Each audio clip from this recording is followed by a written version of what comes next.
Welcome back to The Alt. Thank you for joining me again today. I am your host, Shapirian.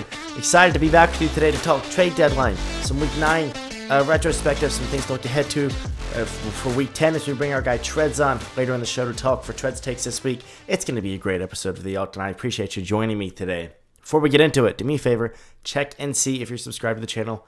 If you're not, please consider doing so. Seriously, I would really appreciate it. We're closing in on 100. I would really like to hit it soon, if at all possible. And just a little click. That's all it takes. I would really appreciate it. All right, without any further ado, let's get right into it. The trade deadline came and went yesterday. I'm going to be completely honest with you. I am thoroughly unimpressed.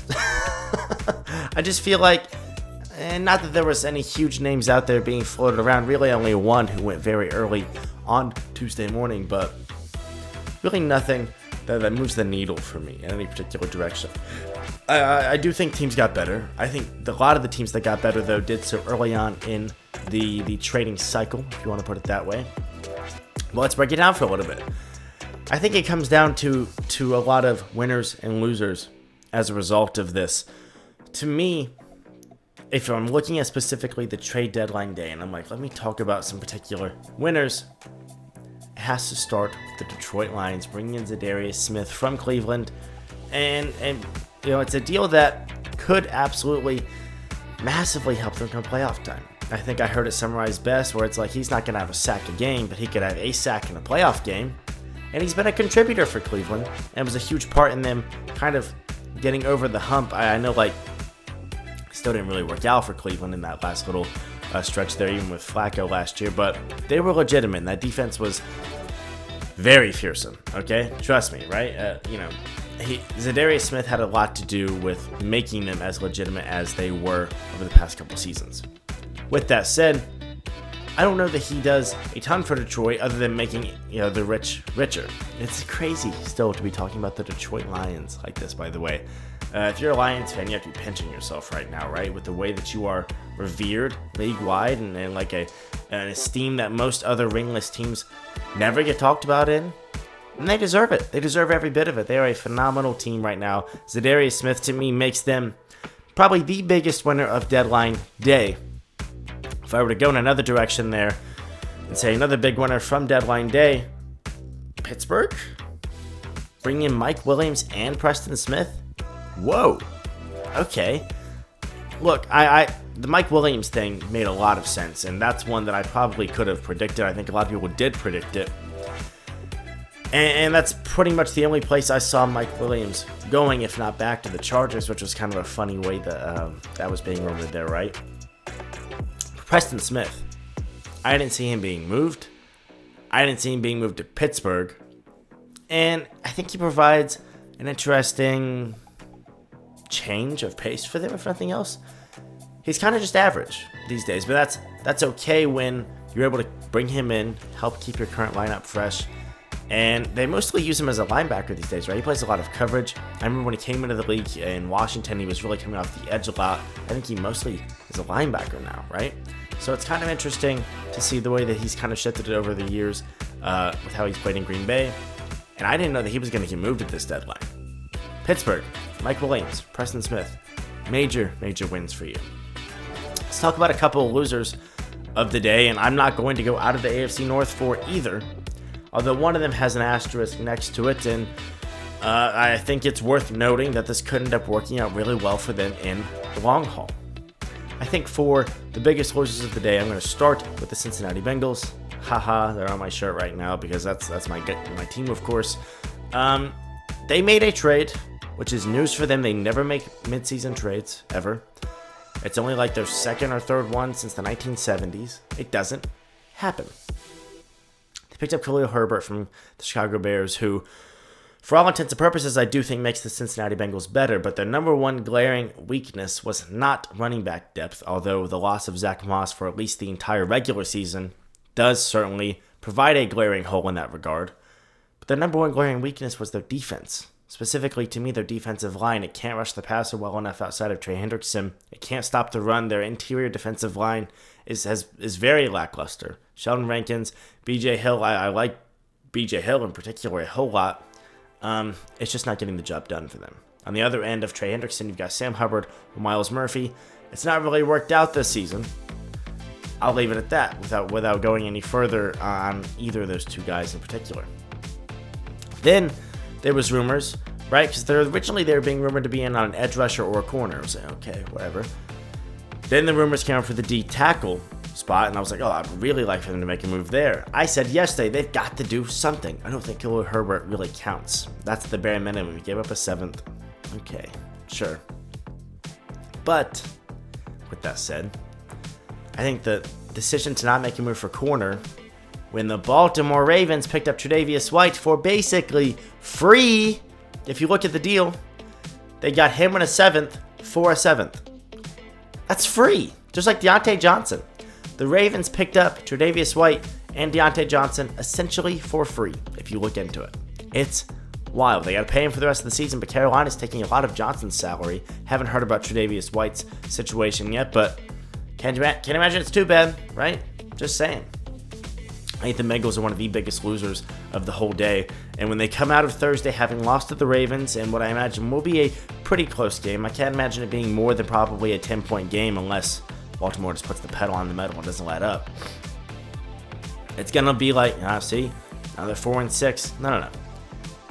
This team on defense is a piece or two away from competing, albeit not necessarily on a Super Bowl level. I don't see that being the case for them this year. Huge losers on the day. The other one, this is the one with an asterisk, Cleveland Browns. Just because you are signaling, like, all right, guys, this little era here is over. You kept Myles Garrett, thank God, right? We were not supposed to move off him, at least not right now. They describe him as a cornerstone piece still moving forward. I agree with that being the case. You couldn't move off of Myles Garrett. But with that said, the Amari Cooper and Za'Darius Smith moves, albeit, guys who weren't going to be there next year anyways, regardless, kind of signals like we're looking ahead to the future. And there's actually a couple NFL insiders who agree with that being the case. The asterisk alongside of them being big losers today is you might not be big losers a few years from now as a result of what you did today. Some extra draft capital certainly doesn't hurt, and it's a season where you weren't going anywhere anyways. So losing Za'Darius Smith, you lost Amari Cooper, probably just means you're going to lose a couple more games than you were anyways in a season where you weren't going to win the Super Bowl. So you can absolutely just go and get the best traffic possible. Losers today, not necessarily in the long haul. With that said, I do want to give some shout outs to Kansas City again for their trade deadline moves, albeit not on trade deadline day. DeAndre Hopkins is a big one, and then being able to pick up a solid defensive player from New England is such a freaking Andy Reid special, although he's not the GM. It's kind of like the stuff that the Patriots do all the time, where it's just like, let's bring this guy in, see what he can do. The Kansas City Chiefs are absolutely among the winners of the day. So I know that's kind of a condensed version of all the things that went down. None of the trades moved the needle for me, necessarily. The closest one to doing so is Za'Darius Smith. A couple winners, a couple of losers. That's just kind of how I see the day going. Overall, I still think we're on a path that sees a Ravens-Chiefs AFC Championship rematch. I think we see the Lions in the Super Bowl for the NFC side. I don't know who they play in the NFC Championship. And I don't think anything that happened today or over the last few weeks is going to change my opinion on that as the season continues to develop. All right, moving into our favorite segment of the week. We've got someone who actually is being lined up to play wide receiver for the Panthers this weekend. Let's bring in Treads for Treads Takes. How are you doing, sir? Welcome back to the show. Are you ready for this weekend? Munich, you got your passport? Are you pumped? If only. You have the height for it. I'm sure you got those jokes all the time. You should play basketball. I'm surely. I literally have a 7-foot wingspan, so probably could come in useful, even if I don't get separation. God, that's crazy, dude. Yeah. Good for you. Long arms. Very long arms. Well, while we, interrupt you here from practice while you're getting ready and stuff, I do want to talk about a couple of things, a little bit retrospective, a little bit of a subject I want to get to some foresight on, but very open questions for you. Simply put, on the heels of Week 9, I want to know if there is a team that impressed you more than anybody else did this past week in that kind of loaded slate of games that ended up being a fun week. Yeah. So I think a lot of the quote unquote like superpower teams did more of what we expect them to do this week. It wasn't a lot of big upsets. The Ravens still look strong. The Lions look strong. The Bills had a good win. Obviously, the Chiefs pulled one out in overtime. All the teams that you kind of expect to look solid, I think, looked really solid. So I'm not necessarily going to go with any of them because they've been impressing us all season long. So really, the team that stood out to me was from a division that we've talked about a lot on here, and that is the Arizona Cardinals. Yeah, that's right. Yes, that's right. These Cardinals just somehow continue to impress me as the season progresses. I continuously expect them to fall off a little bit, and there's really no signs of that. Jonathan Gannon, I feel like this team has really bought in for him, and they're playing really good complementary team football. 3 quality wins in a row from this team. In 2 straight home games. This is the first time since like ages ago they've won 3 straight games. I meant to vet that out. I'm not sure. The stat I saw was like 0-3 though, and that feels false. They went to a Super Bowl in that time.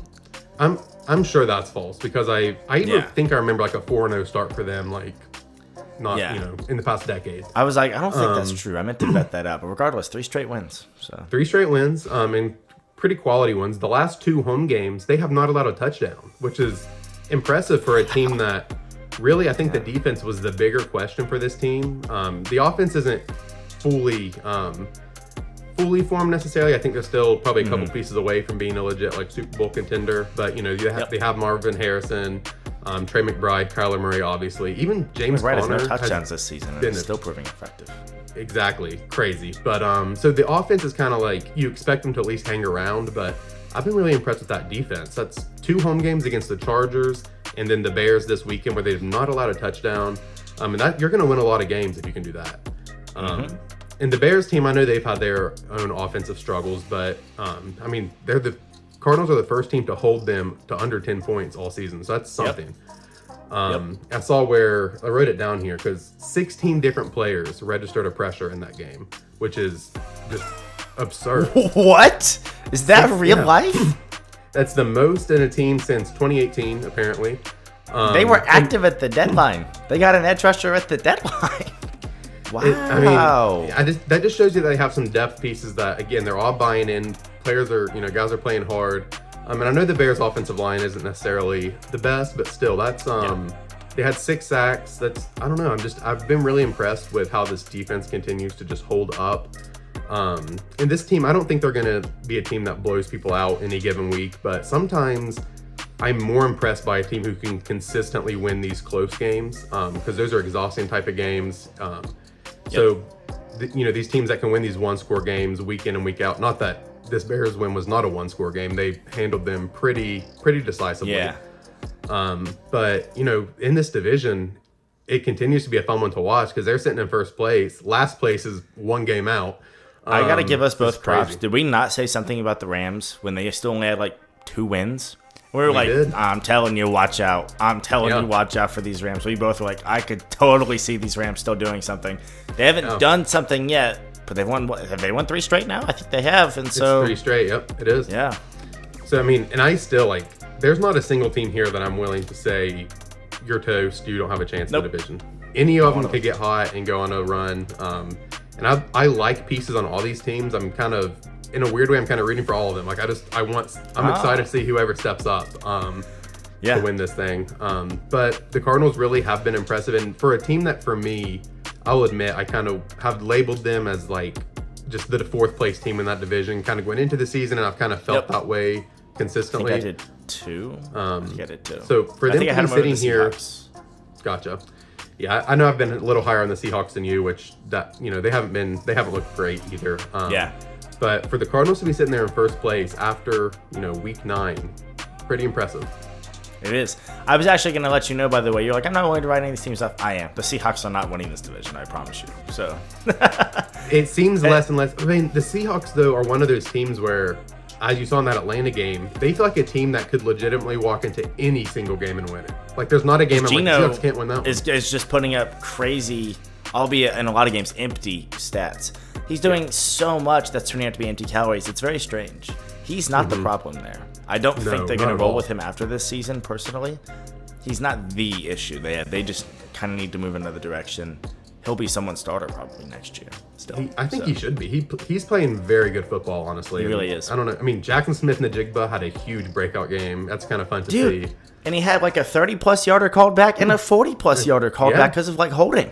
He could have legit gone for like bigger. 230, 240. Yeah, insane. So, yeah, crazy game. All right. Speaking of the Cardinals, this weekend, home game against the Jets. They are 1-point favorites. 1-point favorites. The Jets Just like the continue Jets to were defeat favored over the Texans darlings. last week. We saw what happened, but I was like, no. And then I saw that game, like when I was going through the list, and I was like, are the Jets going to be favored in this game? And they weren't, but on neutral field they would be. So, crazy to think. I'm so out on the Jets, it's not funny, but whatever. We'll see. Yeah, All right. I'm with you. With that said, it'd be hilarious if you turned around and threw this in my face, but I don't think you're going to about the Jets. Is there a team looking forward to Week 10 that you're like, everybody wants to win? A bunch of teams really need it this weekend that are kind of in that middle zone here. Is there a team that needs it more than anybody needs it in this particular week? Yeah, so I guess I apologize in advance for not giving anything too original here. This is something that you actually said yesterday, but I just kind of want to expand upon it a little bit more. I'm looking at the Tampa Bay Buccaneers and thinking that, they're 2 games behind now Atlanta, and Atlanta beat them twice. So those are 2, even they carry a little bit more weight. Yeah. But I'm Really not 3 games then. Yeah. Right. So I'm not 100% willing to say the Buccaneers are toast, but it's as close as you can really get. And the only reason I have a little bit of hope for them is we've talked a lot about the Falcons' schedule being really easy this season, but if you look at these 2 teams' schedules the rest of the way, I think the Buccaneers are even better. It's cakewalk. It really is. So I'm looking at them. They have the 49ers this week, which is not a gimme at all, especially down Godwin, down Evans. But you got to give them some credit. This team is still playing really good football. Baker's playing well. Some other receivers are stepping up. Sterling Shepard had a really solid game Love Sterling against the Shepard. Chiefs. I have loved him for like his whole career. I'm glad he's sticking around. Yeah, absolutely. Had a couple really good catches. So you have to win this game against the 49ers. You have to. Yep. You win that game, though. So let's say if they win this game, they get their bye week. Hopefully they get Mike Evans back after that. Then looking at their schedule after the bye, there's a scenario where I think they could win out. Run the legitimately. table. Literally. I saw it yesterday. Trust me. I saw They it. have Talk to the the people about it. Giants. Yes. So they have the Giants, the Panthers, the Raiders, the Chargers, could be a tough one. Tough the Cowboys, the Panthers again, and then the Saints. I'm not terrified of most of that at all. One tough game. One. Yeah, and even Right? the Chargers. You gotta it's win a 'em. tough game, but it's You got to So, win them all, but you have to win one 'em all. that you shouldn't. Only one that you shouldn't. Yep. That's it. you got to win them, and then but like we said, they're going to need some help. They could win out and still miss out. They're going to need some Absolutely. help. Yep. But the Falcons have a couple games where they're a little scarier, I think. So Sure. they have the Saints this week. Should not be a problem. Then they have the Broncos, who Defeat the Saints. could be a problem for anybody. The Broncos are just a weird team to kind of predict right now. Yeah. That defense is really strong. They're coming up for Cincy, and I'm worried about it. It's one that we can't lose, especially when we Right. lose to Baltimore this week. We can't lose that one to Denver Right. down the line. So So Atlanta, they should still win that one, but you never know. And then they get their bye, and then they have the Chargers as well. So both teams have to, prove themselves against the Chargers.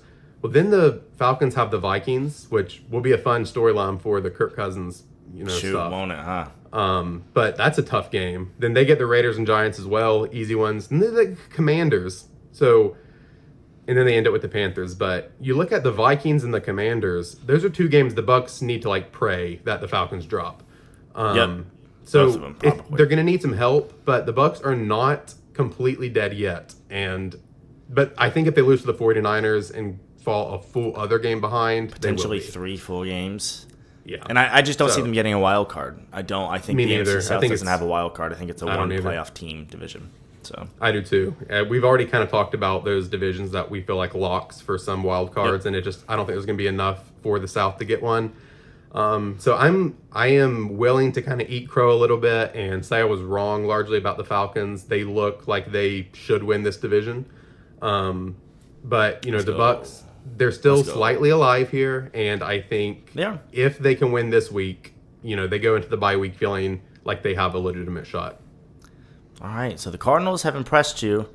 The Bucks, you're going to join in on the conversation with me yesterday and say they got to win this one. They need it because they can't fall 3 games behind. All right. Well, sir, we appreciate it as always having you on. Any closing remarks from you as we go into Week 10, or are you satisfied with that? I don't think I've got much else. Like you said, I got to go back out there and start catching some passes from a quarterback half my size. So He kind of is. Dude, he's totally half your size. All right, well, we appreciate you coming on as always, Treads. Have fun in Munich this week, sir. We appreciate you, and we'll see you next week. Thank you. See ya. All right, so that does wrap up this episode of The Alt. Kind of a shorter one, I guess. Not whatever, kind of just how it worked out. Cut. All right, so that does wrap up this episode of The Alt. You made it this far in the episode. Thank you. I love you. I appreciate you. I don't take you for granted for 1 second. And I appreciate you joining me and just letting the small creator talk about the NFL. We'll be back tomorrow, Thursday Night Football. Beginning to look ahead to Week 10. In other ways, I'm excited to do it. The Thursday night previews that I do on this show have been probably my most successful segment that we've done in terms of hitting on things that really matter and my team's playing in the game. You can count on me to get the Thursday night preview you need. So be back here tomorrow to join me with that. You're not going to want to miss it. With that said, that does it for this one. I will see you back here bright and early tomorrow.